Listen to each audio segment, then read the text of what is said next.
Bienvenido y pues no te quitamos más tiempo para que nos compartas esa gran sabiduría que tú lo sabes hacer. Muchas gracias.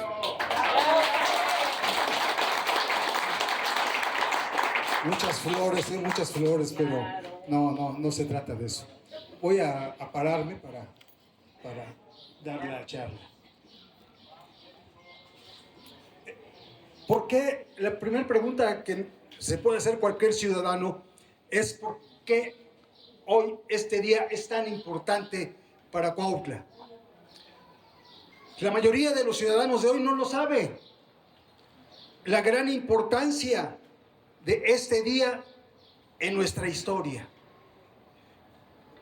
¿Por qué? Porque fue la primera vez que Cuautla realmente obtenía un instrumento para poder despegar hacia la modernidad y hacia el progreso. La llegada del tren a Cuautla es un evento nacional. Todos los periodistas de los mejores periódicos que existieron en el siglo pasado venían precisamente acompañando al señor presidente de la República, al general Manuel González. Era el presidente de la República. Lo había sido antes Porfirio Díaz, pero cede el poder a su compadre y posteriormente va a volver a agarrar el poder Porfirio Díaz y ya no lo va a dejar. Ya no va a haber otro presidente que no sea Díaz. Entonces, todos esos periodistas venían a cubrir la nota, la gran nota. Si hacemos cuentas, prácticamente Cuautla era la segunda ciudad que iba a tener un ferrocarril. La primera era Veracruz que ya había llegado en ese momento hasta la Ciudad de México. Y ahora en Cuautla llegaba el tren. El tren era algo tan maravilloso para la gente de Cuautla de esa época. ¿Y qué digo para la gente de los ranchos, de los pueblos, a donde se espantaban cuando veían pasar o escuchaban los sonidos que hacía el tren? Pensaban que era incluso un dragón, de esas fantasías que había. Bueno, era algo espectacular el que una vía férrea llegara a la heroica Cuautla. ¿Cuál había sido el motivo de que el tren llegara a Cuautla? El principal motivo lo detectó perfectamente bien el gobernador del estado, que había sido el general Carlos Pacheco. Carlos Pacheco, que nos dejó una honda huella en obras de infraestructura, es el único prácticamente que hizo algo grande por Cuautla. ¿Quién puede olvidar el puente?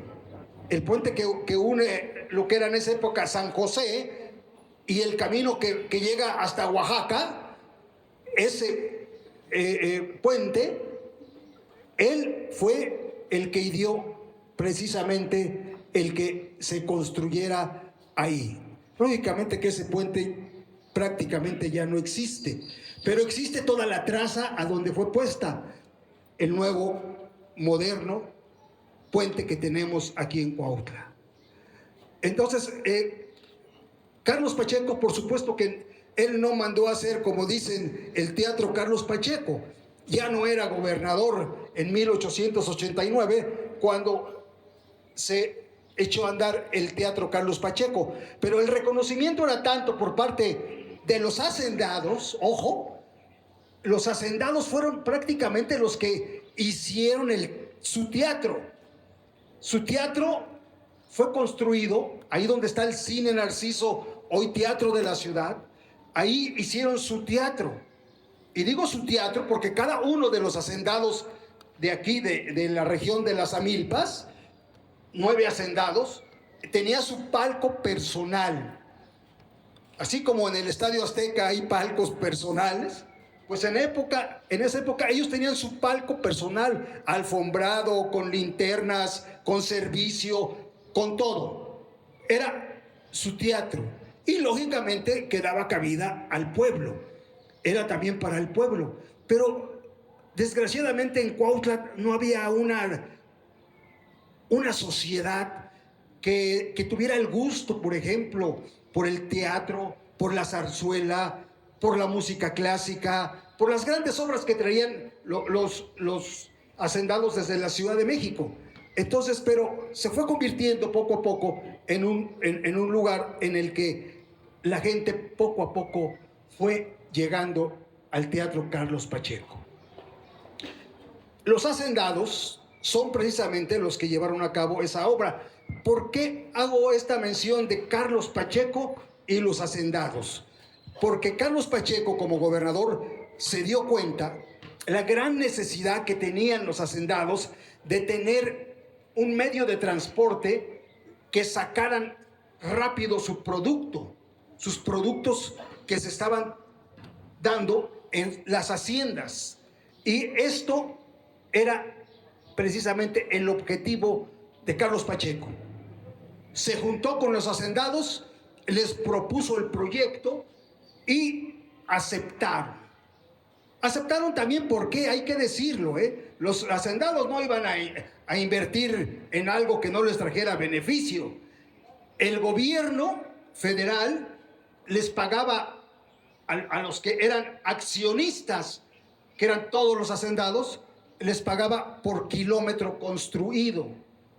Entonces, prácticamente les quedaba hasta una lanita para ellos de ese dinero que les daba el gobierno federal. Así fue como empezó precisamente este proyecto a tomar forma. Después de que fue gobernador, Carlos Pacheco es nombrado por Porfirio Díaz como ministro de Fomento Agrícola. Y es ahí a donde Carlos Pacheco ya decide, ahora sí con el poder que tiene, decir, vamos a construir el tren de Morelos. Y se nombran precisamente el primer gran accionista de los hacendados era don Manuel Mendoza Cortina, un hombre muy poderoso en la región, que después diremos algo al respecto.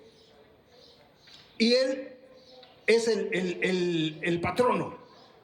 Y el que va a dirigir la obra es un yerno de Benito Juárez, don Delfino Sánchez. Era el superintendente de la línea. Y entre ellos dos se organizó y se fue haciendo la vía en la cual tuvieron la cooperación, lógico, del gobierno federal para darle los terrenos por donde iba a pasar la vía. Acuérdense que el tren estaba 7 metros a mano derecha y 7 metros a mano izquierda para poder aventar la vía.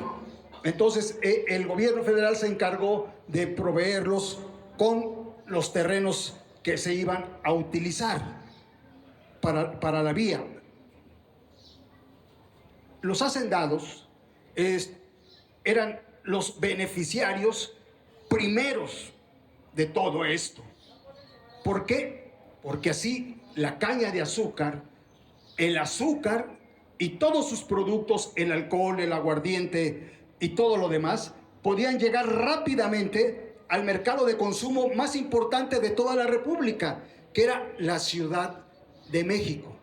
Y ahí es a donde se dirigió precisamente el final de el tren de Morelos, hacia la Ciudad de México, a San Lázaro. A San Lázaro, que en esa época, cuando se inaugura aquí en Cuautla el tren, no existía el edificio que conocimos la mayoría de nosotros que viajamos de aquí, de esta estación. Tomábamos el tren a las 5 de la mañana y llegábamos a las 12 del día a la Ciudad de México. Entonces, San Lázaro pues era una simple covacha a donde ahí llegaba el tren y ahí descargaba y regresaba nuevamente a su destino. ¿Por qué? Porque no había otras ramales en ese momento. Pero aparte de los hacendados, el beneficiario segundo, pues es el pueblo, vamos a decirlo así. Los comerciantes, los productores de toda esa gama de productos que se sembraban, la mayoría en toda la región oriente. Así es como Cuautla poco a poco se va convirtiendo en el centro comercial más importante de toda la región oriente, de todos los municipios. ¿Por qué? Porque ellos tenían que traer su mercancía aquí, para de aquí tomarla y irla repartiendo a los mercados que pasaba. Acuérdense que todos los lugares por donde pasaba siempre había el lugar del tianguis, el día del tianguis. Había en Ozumba, había en Amecameca, había en Chalco, había en Ayotla, en todos. Entonces los productos, aparte de la Ciudad de México, se iban repartiendo para todos esos lugares. La economía tomó un movimiento increíble. Fue cuando Cuautla empezó a florecer. Empezaron a creer en Cuautla. Se difundió en ese momento muy grande la historia de Cuautla, que fue muy importante. Entonces, todos estos puntos que estamos tocando, lógicamente que son mucho más largos, pero yo estoy sintetizando de una manera todo este movimiento que se hacía precisamente alrededor del tren. Pero un 18 de junio, un día como hoy, pero de 1881, a estas horas, aquí había una alegría, algarabía en todo lo que es los patios de la estación, en todo lo que era la Alameda. En todas las calles había música, había bandas, había mucha gente de todos los municipios que venían a ver por primera vez en su vida lo que era un tren. Y además venía el presidente de la República con senadores, con diputados, con ministros. El gobernador Carlos Coahuila también venía con su gabinete. Venía un pool de puros periodistas de los grandes periódicos de esa época, como El Monitor, El Siglo XXI, La Patria, La República. Todos los grandes escritores, poetas, aquí estaban llegando a Cuautla, hoy precisamente un 18 de junio de 1881. ¿Y llegaban a dónde? A su estación. Esta es la estación, como ustedes pueden ver, prácticamente es el mismo sitio. Y posteriormente que se hizo esa estructura, ya más adelante, que se hizo, pero sigue siendo exactamente el mismo sitio a donde arribó a esta estación el tren. Como ustedes pueden observar, si han ido a otros lugares, iguales como Cuautla o de las grandes ciudades, las estaciones son inmensas, son construidas prácticamente desde cero. Aquí no. Aquí, aparte de la ayuda del gobierno federal, los hacendados tuvieron a su favor el que el gobierno también les cedió como estación precisamente el templo de San Diego. El templo de San Diego, como ustedes recuerdan, en la guerra de Reforma se expropiaron los bienes de manos muertas. Y dentro de esos estaban precisamente los edificios que ocupaban las órdenes principalmente monásticas, que eran los franciscanos, que eran los dieguinos, que eran todos los demás que existían en esa época. Y por supuesto, que quedó en manos del gobierno. Entonces el gobierno lo tenía este lugar como propio. Ya no era ni convento, ya no era ni iglesia, ya nomás estaba ahí el edificio arrumbado. Dijeron, bueno, pues la estación vamos a hacerla ahí en lo que eran los huertos del convento. Toda esta parte eran los huertos del convento desde que se fundó Este convento, por cédula real del virrey, se fundó en 1640. Para 1683 estaba como lo conocen, claro, mucho mejor, estaba nuevo, nuevecito. Entonces, es una estructura que ha soportado 2 revoluciones, que ha soportado los temblores. Es un edificio muy fuerte. ¿Por qué? Porque fue hecho con materiales de la región. Todo el convento, si ustedes lo pueden observar por fuera, es piedra. ¿Cuándo diablos los cañones de Calleja iban a poder tirar una barda de piedra? Jamás. Por eso es de que no le hacían nada a los cañones que estaban aquí, enfrente, en donde es la capilla del Calvario. Ahí bombardeaban directamente diario al convento y nunca le hicieron nada. Le tiraban algunas cosas, perforaban algo, pero destruirlo como quería Calleja. Por eso Calleja le pedía al virrey urgentemente que le mandara la artillería pesada para tirar fortalezas. Esto es cañones de 16 por lo menos, para poder perforar este tipo de pared. Afortunadamente para Cuautla nunca llegaron. Si no, no existiera ni la estación, ni el convento, ni Santo Domingo, ni el Señor del Pueblo. No existiera ninguno de ellos. Entonces, los hacendados se vieron beneficiados. ¿Por qué? Porque les cedieron todo esto. Esto era un jardín hermosísimo cuando se abrió hacia el tren. ¿Por qué? Porque aquí habían sido los huertos del convento. Aquí es donde los frailes hacían sus hortalizas, sus árboles frutales, sus flores. En medio había una fuente de mampostería que regaba diario todo el jardín. Era bellísimo el lugar. Para cuando se empieza a construir, ya se había secado la mayoría de las cosas que había que hermoseaban este lugar. Pero ya con el tren y la llegada del tren se volvió a hermosear toda esta parte. Dicen que estaba lleno en toda lo que es la barda, con, por ejemplo, plátanos, que había mucho aquí en Cuautla, plantas de plátano, había cañas, todo alrededor. O sea, era un lugar muy agradable. Entonces, el que el tren llegara a Cuautla va a detonar el progreso aquí en Cuautla, en toda esta área norte. En toda esta área norte. Por eso existieron el Hotel Mora, que olvidamos cómo lo destruyeron ya con el nombre de Hotel La Paz.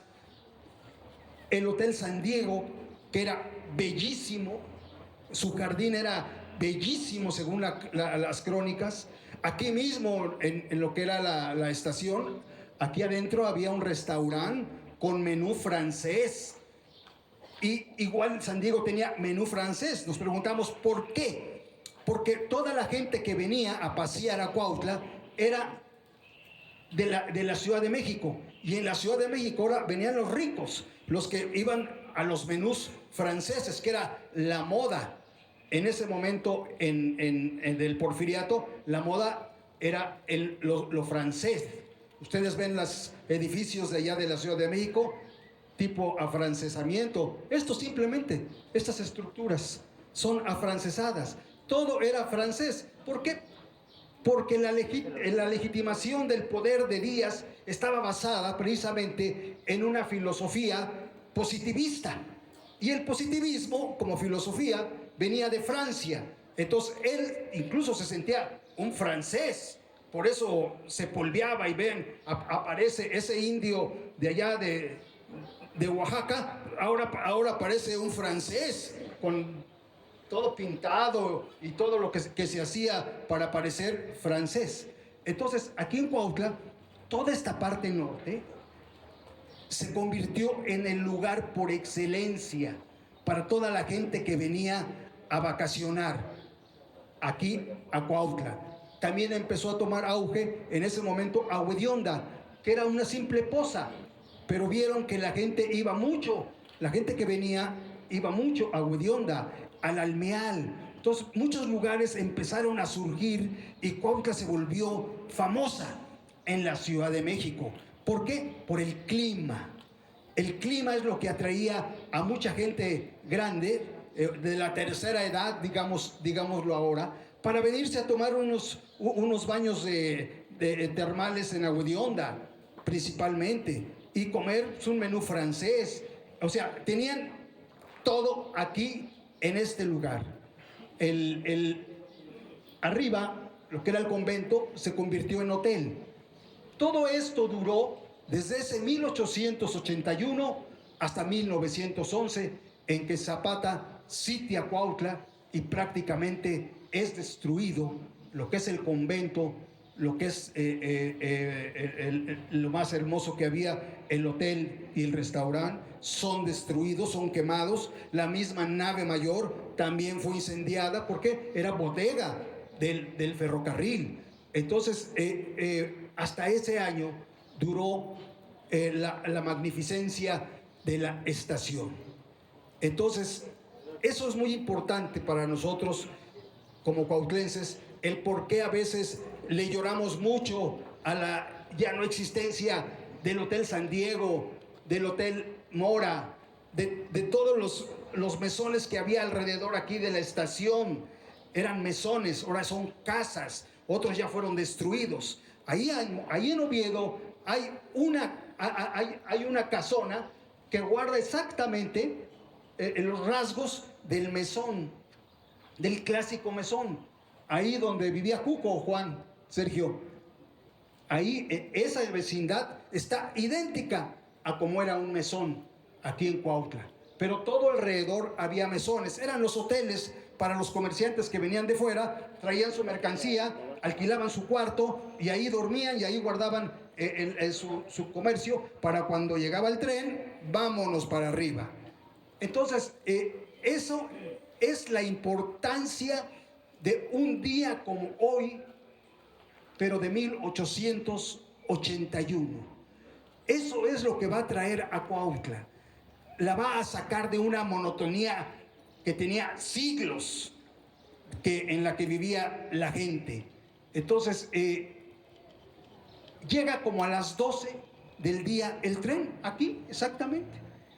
Y aquí es recibido el presidente de la República por todos los hacendados que encabeza don Manuel Mendoza Cortina, don Delfino Sánchez, y la inauguración no es como ahora que ponemos un listoncito y a ver, a la 1, a las 2, a las 3 y lo cortamos y está inaugurado. No, en el tren para inaugurar una vía se ponía el último clavo de la vía, que en este momento era un clavo de esos que ustedes ven aquí todavía en la vía, clavos grandes, era de plata, y le dieron el honor a don Manuel Mendoza Cortina de que él pusiera el último clavo de la vía férrea de Cuautla.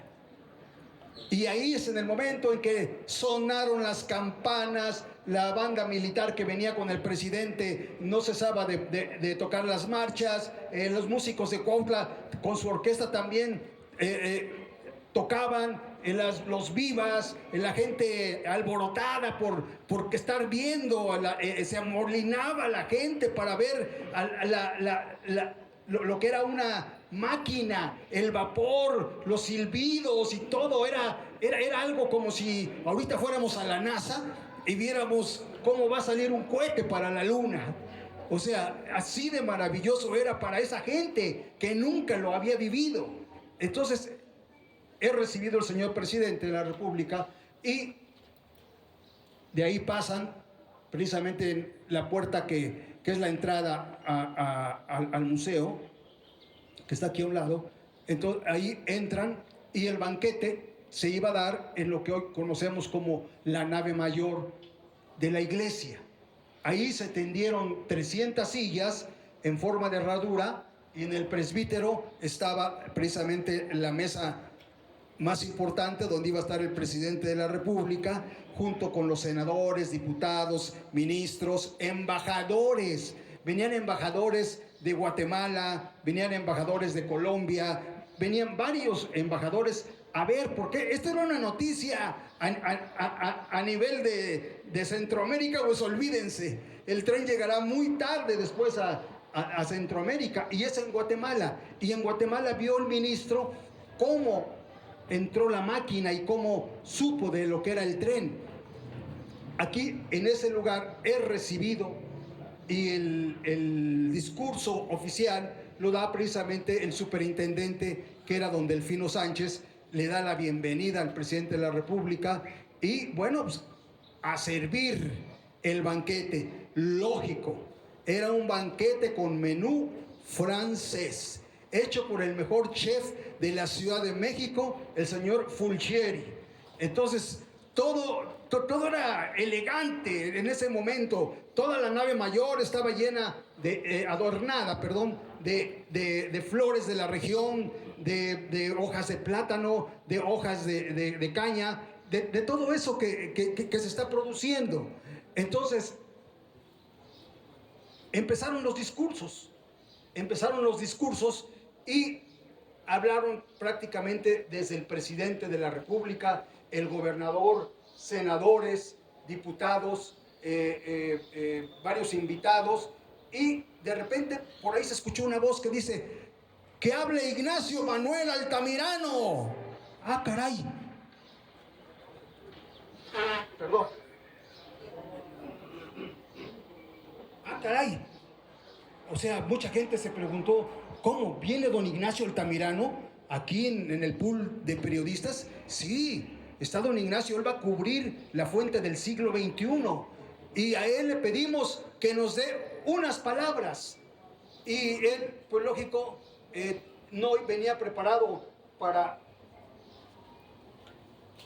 dar un discurso improvisado, como él mismo lo dice, y pues no le queda otra, a pedimento de toda la mesa, de toda la concurrencia, pues tuvo que dar un discurso, que es el discurso que mucho se maneja precisamente en este día, y que hoy en la tarde va a haber otra conferencia en el que van a estar 3 exponentes de gran categoría, y ahí es a donde se va a hablar más que nada de las palabras, del discurso que da Ignacio Manuel Altamirano. Él, ¿por qué Altamirano? No, nos preguntaremos, ¿por qué Altamirano? Porque Altamirano había vivido aquí en Cuautla. Ignacio Manuel Altamirano había vivido aquí en Cuautla. ¿Cuándo? Cuando fue jovencito, cuando tenía 18 años de edad. Llegó invitado por el hijo del dueño de la hacienda de Santa Inés, de don Luis Robalo, Agustín Robalo, hijo. Estudiaba Ignacio en Toluca, junto con él en el Instituto Literario de allá de Toluca. Pero como sus papás de Ignacio, él tendría en esa época 16 años cuando está en el instituto. Recuerden que en 1849 es segregado el estado de Guerrero del Estado de México, y ese instituto está en Toluca, en el Estado de México. Entonces el que no era del Estado de México, para afuera, no hay beca. Entonces a él le tocó la desgracia de que le aplicaron esa ley. O sea, no hay escuela porque ya no eres mexiquense, ahora eres guerrerense. Los guerrerenses que paguen tu colegiatura. Y pues lógico, don Juan Álvarez, que asumía el poder en ese momento, no tuvo para poderle pagar una colegiatura. Entonces su amigo, Agustín Robalo, lo invita a venir acá de vacaciones a la hacienda. Y él conoce a su papá, que era el hacendado, gran hacendado español, y aquí en Cuautla, como él mismo lo dice, a mis 18 años, cuando llegué, era otro mundo. Cuautla era otro mundo. Para él fue lo más hermoso que le pudo haber pasado en su vida, llegar aquí a la hacienda de Santa Inés. ¿Por qué? Porque el señor Robalo se va a convertir en su mecenas. A partir de ese momento va a regresar a la escuela 2 años después, pero todos sus gastos van a ser pagados por el hacendado. ¿Hasta cuándo? Hasta que se recibió como abogado allá en el Colegio de Letrán de la Ciudad de México. Entonces, para él, cuando llega aquí a Cuautla en 1881, cuando él había estado en 1852, 53, era algo extraordinario.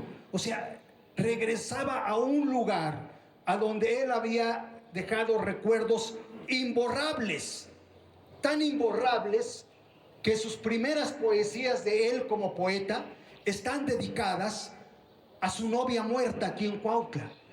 Él tenía una novia aquí en Cuautla que se llamaba Carmen, pero ella muere por alguna enfermedad, nosotros pensamos. Había mucho cólera en esa época, entonces muy seguramente la mató alguna enfermedad grave y muere. Y le hace unos poemas que cuando los lee uno, o sea, por ejemplo, hay uno que se llama Ante tu tumba. Cuando lo lee uno, se crispa uno, o sea, de esas palabras que llegan tan hondo en el corazón de un chamaco de 18, 19 años en ese momento, pero que está viviendo la desesperación más grande. Tanto así lo han calificado los nuevos politólogos que han revisado su obra, de que parece ser que él incluso tiende al suicidio por haber perdido a su novia Carmen, que muy seguramente Altamirano la conoció aquí, en este lugar. Cuando él de jovencito se vino a Cuautla, él se puso a dar clases a los niños de Cuautla, y aquí arriba pusieron uno como salón de clases, y lo recuerda su familia a él dando clases, y dice Catalina Altamirano, había una chica que siempre que pasaba al pizarrón se alzaba como su vestido para que le viera como sus piernas. Ignacio lo coqueteaba, y nosotros pensamos que esa chica era Carmen. Entonces, en ese aspecto deja recuerdos imborrables en cuanto a eso. Pero sucede algo también importante. Entre la relación de Robalo y de Altamirano, Robalo observa que este pequeño joven tiene unas aptitudes muy grandes de tipo político. Él en el colegio de Toluca había tenido como maestro nada más y nada menos que al nigromante, el más grande de los radicales liberales de la época de los 50, don Ignacio Ramírez, el nigromante. ¿Qué pudo aprender de Ignacio Ramírez? Pues todo, las grandes críticas liberales que se hacían en esos años hacia, por ejemplo, la dictadura de Santana, que en esos momentos, cuando él está aquí en Cuautla, anda merodeando precisamente aquí el ejército santanista, porque hay rebelión aquí en Cuautla y ajustician a algunos cuautlenses y a algunos soldados. La columna que está en el panteón municipal, en el segundo patio, es una columna y están unos nombres ahí. Esa está recordando precisamente ese hecho histórico aquí en Cuautla, la defensa que hicieron los cuautlenses ante la dictadura de Santana. Entonces el señor Robalo observó que este Altamirano tenía actitudes políticas, literarias, ideológicas muy fuertes. Entonces lo impresionó. Yo creo que ese es el dato por el que se convierte en su mecenas. Él vio en Altamirano a alguien que iba a ser muy grande, y por eso se convirtió en su mecenas. Por azares del destino, cuando ya Altamirano se va, calculamos que en el 53, 1853, se va a estudiar. De repente, la Junta Cívica de Cuautla le pide al señor Róbalo que Ignacio Manuel Altamirano venga a dar un discurso, una oración cívica el día 16 de septiembre de 1855. Es invitado para que viniera a dar un discurso. Eso es lo que van a analizar hoy precisamente en la otra conferencia que va a haber en la tarde. ¿Por qué? Uno de los descendientes de Altamirano que vive aquí en Cuautla, nuestro amigo Mario Casasus, que se ha dedicado precisamente a rescatar esa oración política es el último documento que estaba perdido y que se encontró en Francia. Se lo habían llevado sus familiares a Francia y allá lo rescató Nicole Giraud. Entonces Nicole Giraud lo trae y nos lo trae al Consejo del Patrimonio en una de sus tantas visitas que nos hacía Nicole Giraud a nosotros. Por ella sabemos todo lo de Altamirano en Cuautla, por ella. Entonces Nicole Giraud califica este documento como lo calificaron precisamente. Mario fue la semana pasada a Chilpancingo a dar una conferencia sobre Altamirano y sobre la oración cívica. ¿Y saben de qué lo calificaron? Esta oración cívica, ¿cómo fue calificada? Como una oración de levantamiento armado. O sea, algo, imagínense ustedes a un chamaco todavía y hablando. Es muy larga, la oración cívica es muy larga y nos da conceptos muy elevados ya de él, de lo que es la política liberal. Habla de los héroes, habla de Cuautla, especialmente de Morelos. Entonces, para ellos dijeron, ese documento es algo extraordinario. Lo que este joven dijo en Cuautla, ese 16 de septiembre de 1855. Entonces, es lo que hoy van a hablar precisamente en esta conferencia, más que nada de lo que Altamirano dice en esa oración y del discurso de Altamirano. Y por ejemplo, cuando él empieza su alocución aquí adentro, que es invitado, él empieza elogiando primero a la ciudad de Morelos. Fíjense, él nombra todavía a Cuautla como heroica ciudad de Morelos. Ya no existíamos en ese momento como heroica ciudad de Morelos. Para 1881 ya éramos Cuautla, Morelos. ¿Por qué? Porque en el 69 se había creado el estado de Morelos y dejamos de llamarnos heroica ciudad de Morelos. Y sin embargo, Altamirano, siempre que lo vean en sus textos, él va a decir la ciudad de Morelos. Y por ejemplo, dentro del discurso, él dice, hoy es una fiesta de la civilización, es una fiesta del progreso. Y hay tres númenes que se destacan en nuestro espíritu. Uno es la patria, y nos dice de la patria. La patria debe ser el único y principal objeto de nuestras aspiraciones de bienestar.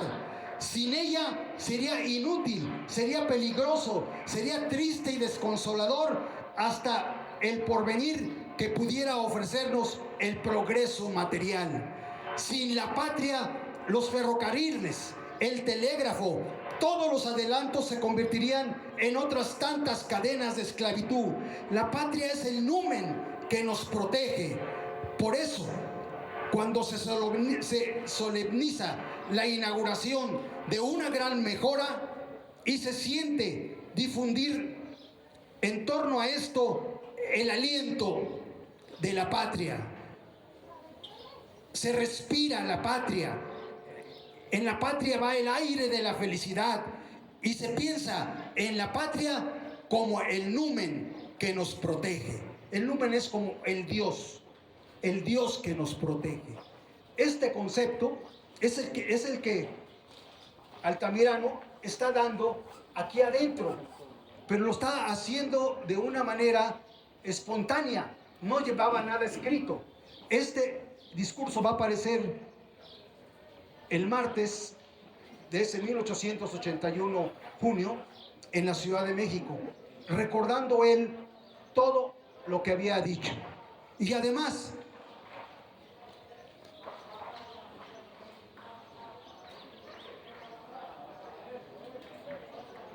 otro numen. He aquí el tercer numen que invocamos hoy. A su sombra nacen y fructifican las obras del trabajo.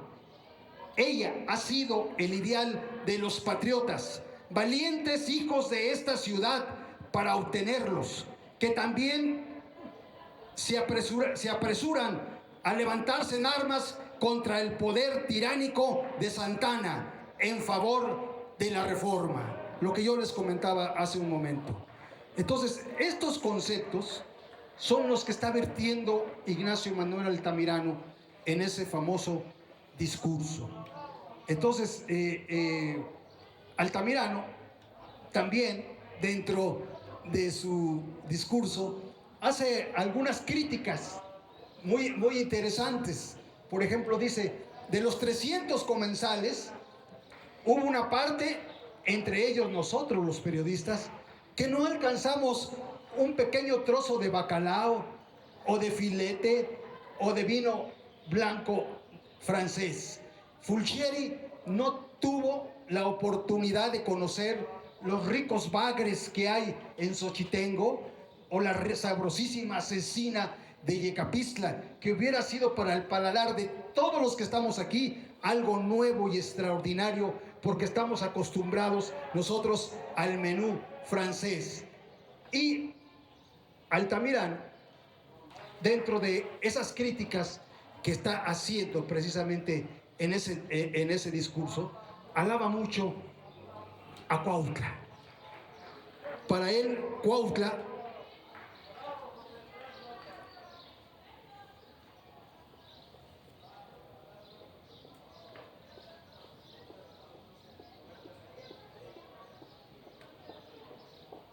permítame.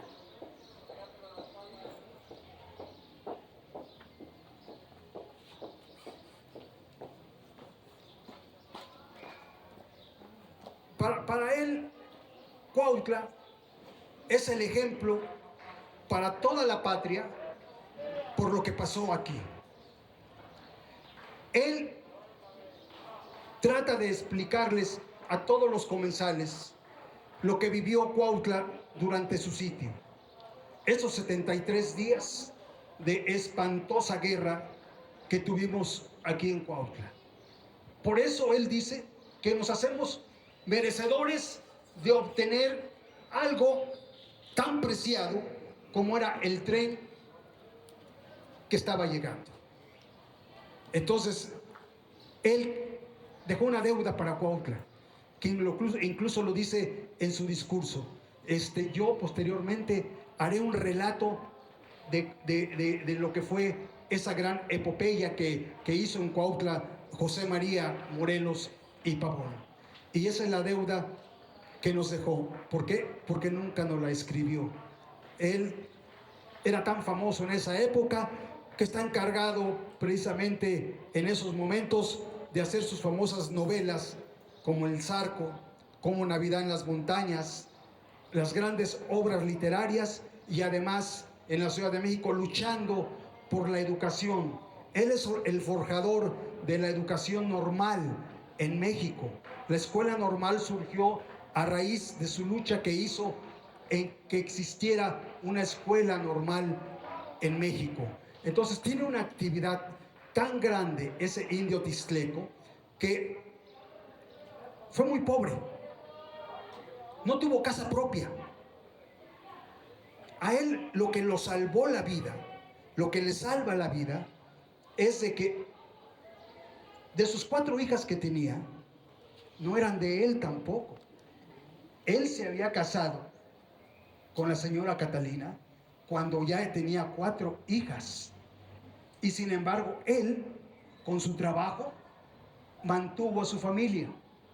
Pero tuvo la gran oportunidad de que él invitaba a mucha gente a su casa, poetas, literatos, políticos, para escuchar, para saber qué movimiento cultural había en la Ciudad de México. Dentro de ellos llega un personaje muy importante, el licenciado don Joaquín de Casasus, que era prácticamente la mano derecha de Porfirio Díaz. Y es Joaquín de Casasus quien lo va a proyectar a Ignacio Manuel Altamirano y prácticamente se convierte en el padre de toda la familia Altamirano. Ya a finales de 1889, él es comisionado para irse como embajador a Francia. Todos sus amigos juzgaron que Porfirio Díaz está expatriando a Ignacio Manuel Altamirano. ¿Por qué? Por sus ideas liberales que van en contra del dictador. Era mentira. Él no le faltaba valor. Él le pidió la renuncia en 1858 a Benito Juárez, porque a él no le parecía que en ese momento la política de Juárez era la adecuada contra los conservadores. Él iba a tener los pantalones suficientes como para decirle a Porfirio Díaz igualmente, pero no. Él siempre respetó, porque vio que la política de Díaz era benigna para el pueblo y para el progreso. Recordemos que el mismo positivismo tenía el lema de Porfirio Díaz, es orden y progreso. El orden y progreso era su lema de Porfirio Díaz, es el lema del positivismo. Entonces, no, era algo que su yerno, don Joaquín de Casasus, se lo pidió a Porfirio Díaz y accedió y se fue.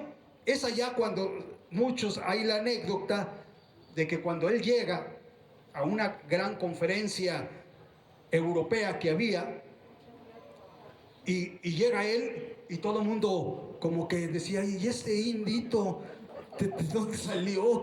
¿Quién lo trajo?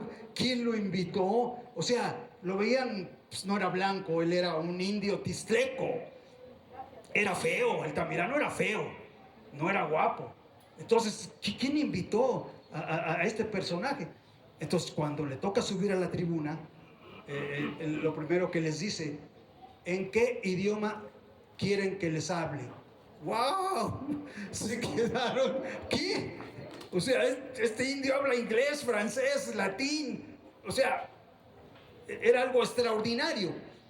Cuando se fue Ignacio Manuel Altamirano, ya iba enfermo de diabetes, y esos lugares por allá, algunos le cayeron mal, y él muere precisamente en Italia, en San Remo, muere precisamente ahí Ignacio Manuel Altamirano en 1894, y sí hizo un pedimento a su familia, que sus restos fueran traídos a su querida patria, a México.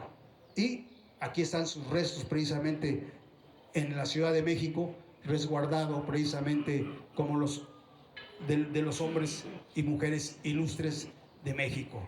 Y esta fue una pequeña plática, charla, que les quise dar de lo que celebramos hoy. Hoy es un día grandioso, y qué bueno que están muchos amigos de mi generación. Qué bueno, porque para la mayoría de los cuautlenses este día ya no existe, no está en el calendario cívico. Y este día debería de haber sido uno de los días más grandes que ha tenido Cuautla, así como lo fue en 1829, que somos elegidos como heroica ciudad de Morelos. Así también este día era de muy grande. El progreso a partir de ese momento ya no paró en Cuautla, ya no paró. Terminó la era del ferrocarril, como el mismo en Estados Unidos. En Estados Unidos estaban tan adelantados en ferrocarril que en 1881 ellos tenían trenes chatarra. Para los años 60, 1860, por ejemplo, la Pennsylvania Railroad Company era una clásica ejemplo de una transnacional ya. O sea, el liberalismo económico del siglo XIX, ellos lo habían rebasado en su totalidad. Ellos ya están en la era capitalista. Y ya muy adelante van a ser los imperialistas. O sea, su economía dejó atrás, muy atrás, una economía liberal como la que nosotros en esa época apenas estábamos despegando de la economía liberal. ¿Qué era la economía liberal? El laissez-faire, el laissez-passer, el dejar hacer, dejar pasar, que el Estado no interviniera en nada de la economía, que la dejara ser. Ese era el ideal del liberalismo económico, porque el liberalismo político era donde se apoyaba. ¿Por dónde? Por la democracia, por los partidos, por la república, por el federalismo. Ese es el liberalismo político por el que se luchó en el siglo XIX. Pero estábamos muy atrasados para lo que sucedía en otras latitudes. Así es que, amigos, les agradezco mucho el que me hayan escuchado, y a mis compañeros, amigos, hoy que están aquí, me hacen sentir realmente algo extraordinario, algo muy bonito dentro de mi espíritu, el cual estoy muy agradecido el tenerlos aquí a todos ustedes. Créanme que para mí es un honor que me estén escuchando, que ustedes me den la oportunidad de poderles hablar de la historia de este gran día. Muchas gracias y muy amables. Muchísimas gracias al maestro Samuel Hernández Beltrán.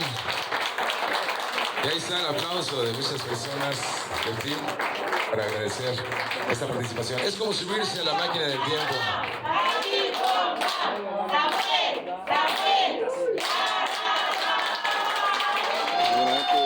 Un aplauso merecido, maestro Samuel. Años esta estación estaba siendo inaugurada aquí en la ciudad de Morelos, ahorita el ciudad de Juárez de Morelos, en donde fue importante para su desarrollo económico en aquella época. En verdad ha pasado muchos pasajes históricos en esta estación, y ya ha sobrevivido inclusive también a la revolución de Emiliano Zapata. Hoy en día es un lugar turístico referente y alberga algunas de las oficinas de turismo, y así como también el Museo de la Independencia. Y esto es lo que hoy compartimos con todos ustedes, esta plática que el historiador y cronista de la ciudad, don Samuel Hernández Beltrán, nos compartió. Y bueno, dentro de esta remodelación que también está llevando a cabo en la Plaza José María Morelos y Pavón, Zócalo de Cuautla, pues este busto que ustedes pueden apreciar en este momento es el que estaba en uno de los jardines, cerca del kiosco, viendo siempre hacia lo que es la iglesia de Santo Domingo. Hoy está en este momento aquí y ya posiblemente volverá a ser reubicada. Así que les compartimos con todos ustedes a través del sitio informativo. Les invitamos a que también hagan lo propio en esta plática. Y hace 141 años esto lucía completamente diferente. Era una fiesta completamente, y le daría paso al desarrollo de nuestra ciudad. La historia sigue su curso y ha sido también escenario. Es conocida también esta estación, la antigua estación del tren interoceánico Pacífico. También es conocida como la estación del tren escénico, porque también se han filmado producciones, películas y infinidad de comerciales.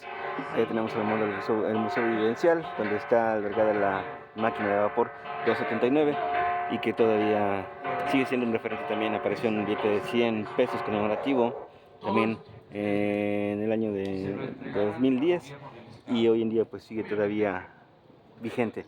Las vías del tren siguen todavía de alguna manera siendo testigos mudos del pasar de la historia, de muchos encuentros, reencuentros, despedidas. Esta estación seguramente, en este andén, muchas historias se habrán escrito a través de su historia, y estas vías todavía nos dejan el recuerdo de que fue un enlace hacia las demás ciudades del país, hacia todo lo que tenía que uno realizar un viaje. Bueno, en esta estación ya estas vías solamente quedan, algunas ya han sido retiradas porque, bueno, recuerdan también que son propiedad privada en algunos segmentos, algunos son federales, y bueno, eso es todavía los vestigios que nos quedan de esta estación y que sigue siendo importante para nuestra ciudad. Así que les dejamos esta transmisión. Gracias a todos los que nos siguen a través de este informativo. En nombre de mi compañero Jorge Palomo, mi nombre es Juan Manuel Ibar Díaz. Estuvimos completamente en vivo este día, sábado 18 de junio del año 2022. Y no olviden compartir y dejarnos sus comentarios. Este es el sitio informativo. La máquina salía y recorría